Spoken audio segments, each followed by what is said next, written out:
আমাদের আজকের মিশন কোথায়? কোথায়? ভিন্ন জগৎ। আমাদের আজকের মিশন যেহেতু ভিন্ন জগৎ, তাই ভাবলাম যেখানে গেলে মানুষ বলে এইটা আবার কি, সেই জায়গাতেই যাওয়া দরকার। আর ভিন্ন জিনিস দেখতে হলে সোজা কথা ভিন্ন জগতেই যেতে হবে। কিন্তু ভিন্ন জগৎ যাওয়ার আগে একটা বড় যুদ্ধ, সেটা হলো বাসের যুদ্ধ। মানে বাসের জন্য অপেক্ষা। যানজট শহরে দাঁড়িয়ে আছি, বাস আসে না, কিন্তু ধোঁয়া আসে, হর্ন আসে, মানুষ আসে, শুধু বাসটা ঠিক সময়ে আসে না। কেন আসে না? ও মাই গড! একটু পরেই বাস দেখা গেল, আর তখন যা হইল, মনে হইল অলিম্পিক দৌড়। যে আগে উঠবে সে জানালার সিট পাবে। কোনো রকমে শুধু বাসে উঠলাম, কিন্তু দুর্ভাগ্যবশত সিট পাইলাম না। শুরু হলো আমাদের যাত্রা। বাস চলছে বাসের গতিতে, মানে এমন গতিতে দেখে মনে হয় বাসটা নিজের সাথে নিজেই আলোচনা করছে, আজকে যাব নাকি কালকে। ড্রাইভার ভাইও তাড়াহুড়া নাই, আজ না হয় কাল তো ভিন্ন জগৎ যাবই। আর এদিকে দেখছেন বাসের ভিতরে একদম সিনেমার সিন চলতেছে। একজন নায়ক দেখে এমন ঘুমাচ্ছে, মনে হয় এই ঘুম ভাঙলে সে সরাসরি রাত পার করে ফেলবে। আরেকজন দেখেন বাচ্চা কোলে নিয়ে সুন্দর মতো দুলতেছে। বিয়ের আগে মনে ছিল না যে বিয়ের পরে বাচ্চা কোলে নিয়ে দৌড়াইতে হইব? যাত্রীগুলো ভুলেই গেছে, তারা এখন বাসে আছে। লোকজন দেখবো, হাসাহাসি করবো। একজন আবার দেখছেন জানালার পাশে বইসা নদী দেখতেছে, হঠাৎ দার্শনিক হয়ে গেল। জীবনও তো নদীর মতো বইতে বইতে এক সময় সাগরে মিশে যায়। আরে ভাই, ঠিক সেই সময় বাসের ঝাঁকুনিতে মাথাটা যেন ছাদের মধ্যে লাগিয়ে গেল। দার্শনিক ভাব সাথে সাথে শেষ। জীবন আর নদী দুইটাই এখন দূরে। নদী পার হলাম, কিন্তু রাস্তা আর শেষ হয় না। চলছে তো চলছেই, চলছে তো চলছেই, চলছে তো চলছেই। আমার মনে হয় কি জানেন, এই রাস্তারও নিজস্ব কোনো সিরিয়াল আছে। আজকের এপিসোড এখানেই শেষ না। হঠাৎ করে পাকা রাস্তা শেষ, ঢুকলাম ভাঙাচুরা রাস্তায়। ওমা, এখন বাস আর চলে না। বাস না আছে, বাসটা হেলা দুইলা এমন ভাবে যাইতাছে মনে হইতেছে ডিজে পার্টি চলতেছে, আর আমরা সবাই ভিআইপি ডান্সার। এত ঝাঁকুনি যে মনে হয় বাসের সাসপেনশন নষ্ট হয় না, আমরাই সাসপেনশন। আর এই ঝাঁকুনির মাঝেও জানালা দিয়ে তাকালে মনটা ভালো হয়ে যায়। রাস্তার চারপাশে তাল গাছ, দূরে নদী, একদম গ্রাম বাংলার পোস্ট কার্ড। এইদিকে তাকাই, হঠাৎ চোখে পড়ে তাঙ্কুর পাতা শুকানো হচ্ছে। আর এই দৃশ্য দেখেই তো আমার মাথার ভিতর ব্যবসায়িক প্ল্যান শুরু। ফেরার সময় এক বস্তা তাঙ্কুর পাতা যদি নিতে পারি, আর বাড়িতে ঢুকলেই আমি তো হিরো। মা বলবে এই জিনিস কই পাইছিস? আমি বলবো ভিন্ন জগৎ যাওয়ার পথে। এভাবে ঝাঁকুনি, হাসি, ঘুম, গান আর তাঙ্কুর পাতার স্বপ্ন নিয়ে চলছেই আমাদের বাস যাত্রা। গন্তব্য একটাই, মিশন ভিন্ন জগৎ। অবশেষে বাস থামলো, সামনে বড় করে লেখা ভিন্ন জগৎ পার্ক। মনে মনে ভাবলাম এইবার তো আসল ভিন্ন জগৎ। গেটের সামনে দাঁড়িয়ে টিকিট কাটলাম। টিকিট হাতে নিয়েই মনের ভিতরে একটা ভাব চলে আসলো, এই কাজটাই কি তাহলে ভিন্ন জগতের চাবি? ভিতরে ঢুকলাম, এক পা দুই পা ঢুকি চারিদিকে তাকাই। ডানে তাকাই, বামে তাকাই, সামনে তাকাই, আবারও তাকাই। মনে মনে প্রশ্ন জাগে, আচ্ছা আমি কি ঠিক জায়গাতেই ঢুকলাম তো? কারণ চোখে যা পড়তেছে সবই কেমন যেন চেনা চেনা। মনে হয় এই দৃশ্যগুলো আগেও কোথাও দেখেছি। এক মুহূর্তের জন্য মাথায় একটা ডাউট ঢুকে গেল, নামটা ভিন্ন জগৎ নাকি ভিন্ন নামের চেনা জগৎ। তবুও মন ভাঙাই না, কারণ ভিন্ন জগতের ভিন্নতা তো সবসময় গেটের মধ্যে লেখা থাকে না, ওটা লুকিয়ে থাকে ভিতরের গল্পে। হয়তো একটু সামনে গেলেই চমক অপেক্ষা করবে, হয়তো বাঘ ঘুরলেই আসল ভিন্ন জগৎ দেখা মিলবে। এই আশাতেই ক্যামেরা অন, মুখে হাসি, আর মনে একটাই কথা, চলুন এক এক করে সব দেখি। এই তো প্রথমেই চোখে পড়লো একটা 4 তলা ঝর্ণা। দূর থেকে দেখেই বোঝা যায় এই ঝর্ণার কোনো তারা নেই, ঝরঝর শব্দ না, না কোনো হইচই। ঝর্ণাটা পানি ফেলতেছে চুপচাপ, ঝিমঝিম করে। মনে হইতেছে এই ঝর্ণা খুব ভদ্র টাইপের, কারোর সাথে ঝগড়া করে না, যেন বলতেছে ধীরে চলো, জীবনটা রেশ না। এই ঝর্ণার সামনে দাঁড়ালেই মনটা অদ্ভুত ভাবে ঠান্ডা হয়ে যায়। হাওয়া, পানি আর শব্দ সব মিলে মাথার ভেতরে সব নয়েজ অফ, মানে বন্ধ। যারা প্রতিদিন অফিসে বসের বকা খায়, যাদের মাথার উপর ডেডলাইন ঝুলে থাকে, তারা এখানে এসে 2 মিনিট দাঁড়ালেই মুড রিসেট। এমনকি মনে হয় এই ঝর্ণার নিচে একটু দাঁড়ালে লাইফের অর্ধেক টেনশন নিজে নিজেই ধুয়ে যাবে। 4 তলা ঝর্ণা হলেও এটা ভয় দেখায় না, বরং ডাক দেয়, এসো একটু শান্ত হও। ভিন্ন জগতের শুরুটা এই ঝর্ণা দিয়েই, একদম সফট ল্যান্ডিং। ও মাই গড, 3টা হাতি, একটা ছোট, 2টা বড়। ছোট হাতিটা এমন ভাবে দাঁড়িয়ে, দেখলেই মনে হয় এই মাত্র স্কুলে নতুন ভর্তি হয়েছে, ব্যাগ নেই শুধু। আর চেহারায় এমন ভাব, মনে হয় বলতেছে স্যার আমি কিছুই জানি না। আর বড় 2টা হাতি একদম গার্ডের মতো দাঁড়িয়ে, শক্ত করে পা মাটিতে, আর চোখে ওরা লোক। মনে হইতেছে ওরা মনে মনে বলতেছে পার্কের সব কিছু আমাদের নজরে আছে, দুষ্টুমি করলে কিন্তু সোজা বাইরে। ছবি তুলতে গেলাম, হঠাৎ মনে হইলো হাতিরাও বুঝে গেছে আজকে তারা সেলিব্রিটি। একটা হাতি এমন পোজ দিচ্ছে যেন বলতেছে অ্যাঙ্গেল ঠিক করো, নাকটা যেন কেটে না যায়। আর ছোট হাতিটা ফুল ইনোসেন্ট লুক দিয়ে ক্যামেরার দিকে তাকিয়ে আছে যেন প্রথম ফটোশুট। এই হাতিদের সামনে দাঁড়িয়ে আমরাই বরং একটু নার্ভাস হয়ে গেলাম, কে জানে ভেতরে ভেতরে ওরাই পার্কের বস। তারপর চোখে পড়ে গেল একটা সিংহ হাঁ করে দাঁড়িয়ে আছে। দূর থেকে দেখে মনে হয় একদম ভয়ঙ্কর, মনে হয় এখনই গর্জন দিবে। কাছে গিয়ে দেখি একদম শান্ত, চেহারায় কোনো রাগ নেই। মনে হইতেছে সিংহটা বলতেছে ভাই ভয় পাবেন না, আমি ডিউটিতে নাই।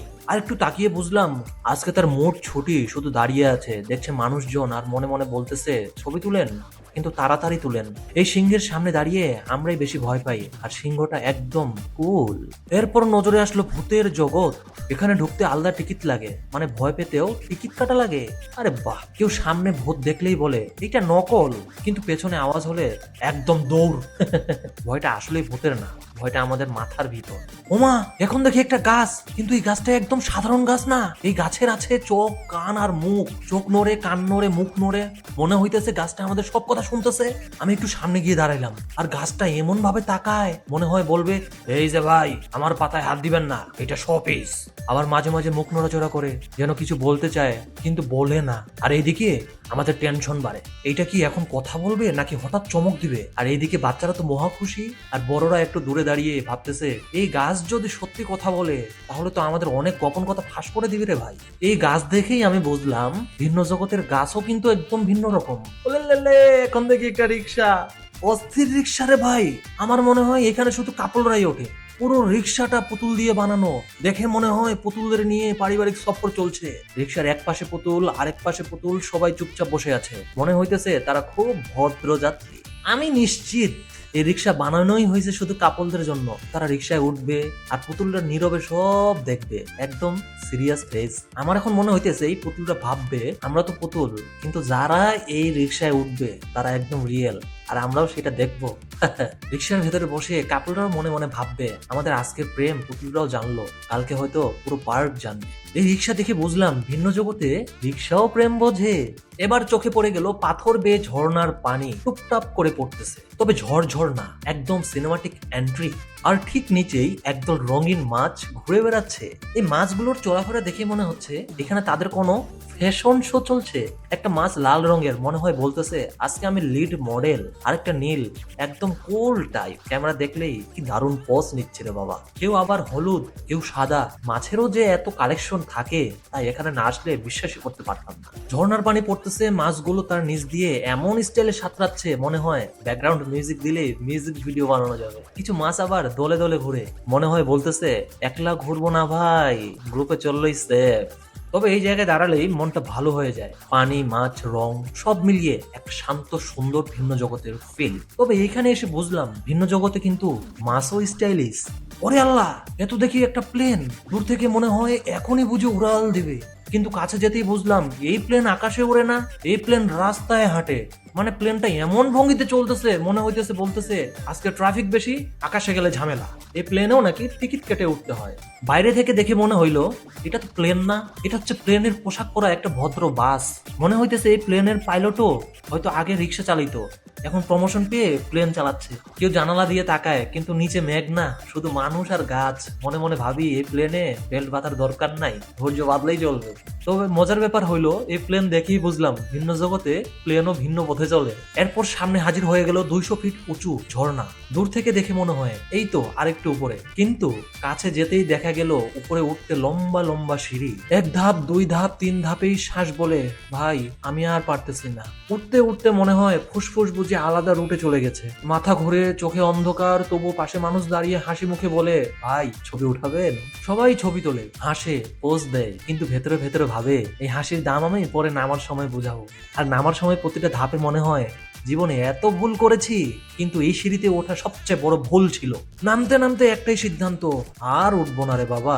কিন্তু নিচে গিয়ে আবার বলে আসলে একদিন আবার আসবো। দেখছেন মানুষের কাণ্ড, রাস্তার মধ্যে কাঁঠাল রেখে দিছে, এমন সুন্দর, এমন পাকা পাকা লাগে মনে হয় এই বুঝি গাছ থেকে নিজেই নেমে এলো। চোখ গেলেই মনটা কেমন যেন বলে ওঠে একটু কেটে খাবো নাকি, কিন্তু পেট আর পকেট একসাথে বলে ভাই আগে দাম জিজ্ঞেস করো। এইবার আমি ময়ূরের ভাস্কর্য ধরে ছবি তুললাম, কিন্তু অবস্থা এমন, আমি পোজ দিচ্ছি নাকি ময়ূর দিচ্ছে বোঝাই যায় না।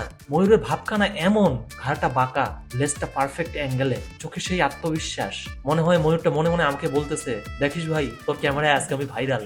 আমি ক্যামেরা ধরতেই ময়ূরটা যেন বলে, লাইট ঠিক আছে তো, ফিল্টারটা একটু বাড়িয়ে দিস। এক সময় মনে হলো এই ছবিতে আমি না, ময়ূরটাই মেইন ক্যারেক্টার।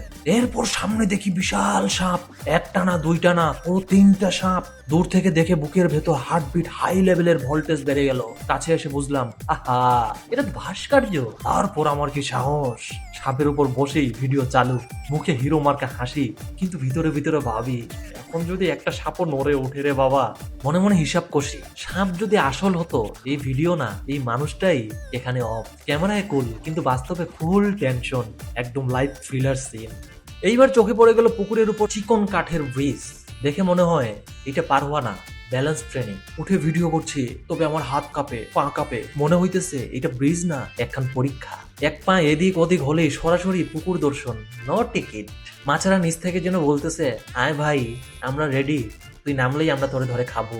ক্যামেরার সামনে কুল ভাব, আর মাথার ভেতরে একটাই দোয়া, হে আল্লাহ ভিডিও শেষ হোক, আগে আমি শেষ না হই।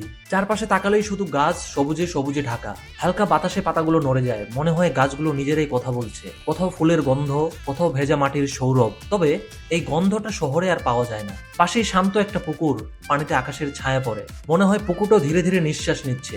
দূরে কিচির মিচির পাখির ডাক, কাছে ঝিঝি পোকার শব্দ, যেন প্রকৃতির মেলা বসেছে। কোনো হর্ন নেই, কোনো তারা নেই। তবে এই পার্কে আসলে সময় আর ঘড়ির কাঁটার মতো চলে না, মিনিট ঘন্টা সব গুলিয়ে যায়। প্রকৃতি যেন আমাকে বলছে, এখানে চুপচাপ বস, একটু নিজের সাথে সময় দে, নিজের সাথে থাক। শহরে আমরা সারাদিন দৌড়াই, ভাবি, চাপ নেই, কিন্তু এই জায়গায় এসে মাথার ভেতরের সব শব্দ ধীরে ধীরে চুপ হয়ে যায়। মোবাইল হাতে থাকলেও মনটা আর স্ক্রিনে থাকে না। প্রকৃতি এখানে কোনো কথা বলে না, তবু অনেক কিছু বুঝিয়ে দেয়। কম থাকলেও শান্ত থাকা যায়, ধীরে চললেও জীবন থামে না। এজন্যই বলি, প্রকৃতি শুধু দেখা জিনিস না, প্রকৃতি একটা অনুভূতি, নিজেই একটা থেরাপি, যেখানে কোনো ফি লাগে না, শুধু একটু সময় দিলেই হয়। আরে এখানে দেখি নৌকার দোলনা, উপরে উঠে আবার নিচে নামে, আবার একটু জোরে হেইলা দুইলা দোলে। যারা নৌকাতে উঠেছে দেখে মনে হয় শুরুতে সবাই খুব সাহসী। আরে এটা কিছুই না, এটা তাদের ভাব। কিন্তু দোলনাটা একটু স্পিড নিতেই সাহসগুলো আস্তে আস্তে নৌকা থেকেই নামতে চায়। তবে নৌকার মধ্যে দেখতেই পাচ্ছেন কিছু মেয়ে উঠেছে, ভিডিও করতেছি, হঠাৎই শুরু, হাই হাই, ও মা। একজন হাসে, আরেকজন চোখ বন্ধ করে দোয়া পড়ে। এইদিকে নৌকা দলতেছে, ওইদিকে চিৎকার উঠতেছে, আর ক্যামেরায় ধরা পড়ে খাঁটি আনন্দ আর ভয় একসাথে। 1 মিনিটের এই দোলনাতেই বোঝা গেল, ভয় থাকুক বা না থাকুক, মজা কিন্তু ফুল প্যাক। আরে ভাই, জীবনে আর কত রকম চরকি দেখতে হবে। এত দেখি চেয়ারের চরকি, চতুর্দিকে গোল চত্বর দিতেছে। তবে একটা কিন্তু বিষয় মাথায় আসলো, কাপলদের জন্য একদম পারফেক্ট মোমেন্ট। হাতে হাত ধরে হাসি, চিৎকার, আহ শান্তি। ক্যামেরায় সব সুন্দর পোজ, মনে হয় রোমান্স আর অ্যাডভেঞ্চার একসাথে। আরেকটা চরকি দেখতে পাচ্ছেন, মনে হচ্ছে 500 ফিট উঁচু, কিন্তু ধীরে ধীরে দেখলে মনে হয় এর চেয়ে গরু গাড়ি আগে দৌড়ায়। হাওয়া একটু বইছে, চুল উড়ে, চোখ খালি দেখতে পাচ্ছে না। পেছনের মানুষ হেসে বলছে, ভাই একটু দ্রুত চালাও না। আমি ভেতরে ভেতরে ভাবছি, এই চরকি যে উঁচুতে উঠতেছে, যদি দ্রুত চলে তাহলে তো আমি আকাশে উঠে যাব। এক হাতে ক্যামেরা ধরে আছি, আরেক হাতে রেলিং ধরে আছি। মনে হচ্ছে হাতটা নিজেই বলে, ভাই ঠিক মতো ধর, না হলে কিন্তু নিচে পড়বো। আর হঠাৎ দোলনার দিক পাল্টায়, আমি বলি, ওমা এই তো ঝুলে যাচ্ছি। পাশে কেউ হাসে, আবার কেউ চিৎকার করে। ভেতরে শুধু একটাই চিন্তা, মন শান্ত, শুধু প্রাণ বাঁচানো জরুরি। দোলনা থেকে শেষে যখন নিচে নামলাম, মনটা বলে উঠলো, ভাই জীবনের সবচেয়ে ধীরতম চরকি এইটা, কিন্তু সবচেয়ে অ্যাডভেঞ্চারি রাইড। অক্টোপাস চরকি, মাথা যেন কেমন কেমন ঘুরছে, হাত পা উঠছে, সব মিলিয়ে ফুল টেনশন প্লাস ফানি মিশ্রণ। সবার মুখে কি সুন্দর হাসি, কিন্তু ভিতরে ভিতরে ভয়ে ধুক ধুক ধুক ধুক করে কাঁপছে। একজন চিৎকার করে, ওমা আমি আকাশে উঠছি কি? পাশের কেউ যেন বলে উঠলো, ভাই হাত ছাড়িস না, না হলে চুরি হবে। দোলনার স্পিডটা একটু বাড়লেই সবাই একসাথে চিৎকার শুরু, হায় হায় আর সহ্য হবে না। ক্যামেরায় হাসি আর বাস্তবের ধাক্কা, মনে হয় সারাদিনের ব্যায়াম একসাথেই হয়ে গেল। শেষে নামার সময় সবাই বলে, আবার চাই, কিন্তু একটু কম স্পিডে। বুল রাইড, মহিষের পিঠে চড়ার মুহূর্ত। আমি এই জায়গায় একটাবার দাঁড়িয়ে ভাবলাম, ভাই আমি কি ঠিক করছি? আরে ভাই হাত শক্ত করে ধরে বসো না, একটু পিছলে গেলেই কিন্তু খেলা এখানেই শেষ। ভিড়ের কাছে সবাই চিৎকার করছে, ও মাই গড আর সহ্য হবে না। পাশে কেউ বলে, হাত ছাড়িস না ভাই, না হলে উড়ে যাব। মহিষটা হঠাৎ ঝাঁপ দেয়, আর আমি মনে মনে বলি, হায় আল্লাহ, কি হলো? জীবন কি এত দ্রুত ফ্লাশ হয়ে যাবে? যে মহিষের পিঠে উঠেছে, আমার মনে হয় সে দাঁত কেটে ধরে বসে আছে। হাত কাঁপছে, পা কাঁপছে, মনে হচ্ছে দোলনার মতো দোলাচ্ছে। আর ভিডিও ক্যামেরায় ধরা পড়ছে হাসি আর টেনশন একসাথে। একটু ঝাঁপ আর একটু লাভ, চিৎকারে গলা ফেটে যায়। পাশের বন্ধুরা হাসি ধরে রাখতে পারছে না। ভিতরের ভয়ে মনে মনে হয়তো ছেলেটা বলছে হাতের জ্যাকেট বাজবে তো। শেষে নিচে নামার সময় মহিষটা শান্ত আর ছেলেটা হাঁপাচ্ছে। সবাই হাসছে আর বলছে আবারও চাই, কিন্তু একটু কম ঝাপসা। শেষ পর্যন্ত বুঝলাম বুল রাইড মানে একসাথে অ্যাডভেঞ্চার, কমেডি, প্রাণ রক্ষা। এইখানে দেখি বাচ্চাদের গাড়ি চলছে, ছোটখাটো রঙিন মজার আকৃতি। কিন্তু অবাক হওয়ার ব্যাপার হলো বড়রাও বসে চালাচ্ছে। দেখি মনে হচ্ছে তাকে গিয়ে একটাবার বলি, ভাই তুমি কি ছোটবেলায় এই ধরনের গাড়ি খেলোনি, নাকি ছোটবেলার স্বাদ এখন মিটাচ্ছ? গাড়ি ঘুরছে, হাসি আর চিৎকার মিলছে, একদম বাচ্চাদের মতো মজা। কিছু বড় হাওয়ায় দৌড়াতে গিয়ে মনে হচ্ছে এই খেলাটা বাচ্চাদের জন্য না, বড়দের ট্রেনিং, গাড়ি চালানোর ট্রেনিং চলছে। এইদিকে তৈরি হচ্ছে বাচ্চাদের ওয়াটার পার্ক। স্লাইড এখনো পেন্টিং এর মধ্যে। এই ওয়াটার পার্কের কাজ চলমান রয়েছে, হয়তো কিছুদিনের মধ্যে এই ওয়াটার পার্ক খোলা হয়ে যাবে আর বাচ্চারাও এখানে সুন্দর মতো নিজের আনন্দে মেতে উঠতে পারবে। শেষে একটাবারের জন্য মনে হলো এই জায়গায় শুধু বাচ্চারা আসবে না, বড়রাও বাচ্চা হয়ে এখানে চলে আসতে পারে। আরে আল্লাহ, দোকান ভর্তি আচার। দেখে প্রথমে মনে হলো ভাই কোথার থেকে শুরু করব। রঙিন রঙিন আচার, লাল হলুদ সবুজ, জীবন যেন একদম রঙিন ফিল্টার হয়ে গেছে। জিভে পানি চলে আসে, বিশেষ করে মেয়েদের। এক হাত দিয়ে গন্ধ নেবে আর দু হাত দিয়ে ক্যামেরা ধরে, ভাই এখনই না, পরে খাও। দোকানের মালিক যেন হেসে হেসে বলছে চোখ দিয়ে খাও, জিভ দিয়ে নয়। কিন্তু আমরা তো ভিডিও রিলের জন্য ছোট্ট চুমুক নিলে ক্যামেরার রিয়াকশন ফ্যান্টাস্টিক। শেষে আমার মনে হলো এই আচার ছাড়া পার্কের সফর অসম্পূর্ণ। আর মনে মনে শুধু ভাবি এখানে সবকিছুই মেলে, খেলনা, বেলুন, খাবার। প্রথমে চোখে পড়ে রঙিন খেলনা, ছোটদের হাতের খুশির ঝলক। তবে বড়রাও দেখে মনে হয় এইটা নাকি আমার ছোটবেলার স্বপ্ন। বেলুনের স্টলগুলো লাল, নীল, হলুদ সব রঙে ভরা, একটু ধরা গেলেই হাওয়ায় উড়ে যায়। আর চোখে মজা, মনে ফানি মুড। কেউ বলে ভাই একটা নিলে সব ছবিতে ক্যাপশন ফিট হবে। আর খাবারের zone, chocolate, pop, popcorn, cake, ice cream. মুখে পানি চলে আসে, জিভটা যেন নিজেই বলে ওঠে ক্যামেরা আগে নয়, আগে খাও। এখানে সব মিলিয়ে বাচ্চাদের হাসি, বড়দের খুশি আর ক্যামেরায় ফানি রিয়াকশন, মনে হয় এক জায়গায় এসে সব ছোট বড়দের স্বপ্ন পূরণ হয়ে গেল। শেষে সবাই হাঁসফাঁস করে বলে আরো খেলনা, আরো বেলুন, আরো খাবার। আর আমি এইদিকে মনে মনে ভাবি আগামীবার আরো বড় একটা ঝুড়ি নিয়ে চলে আসবো, সবকিছু গুছিয়ে বাড়ি নিয়ে যাব। সব মিলিয়ে ভিন্ন জগৎ পার্ক একবার ঘুরে আসার মতো জায়গা। পরিবার, বন্ধু, কাপল সবাই মজা পাবে, ছোট বড় হেসে খেলে স্মৃতি নিয়ে ফিরবে। এটা আমার নিজের মনে হলো। এখানে আচার, চরকি, রাইড সবই একসাথে। ভিডিও ভালো লাগলে লাইক, কমেন্ট, শেয়ার এগুলো অবশ্যই করতে হবে। আর মনে রাখবেন ভ্রমণ মানে শুধু ছবি নয়, মজা, হাসি আর মনে রাখার মুহূর্ত। ধন্যবাদ।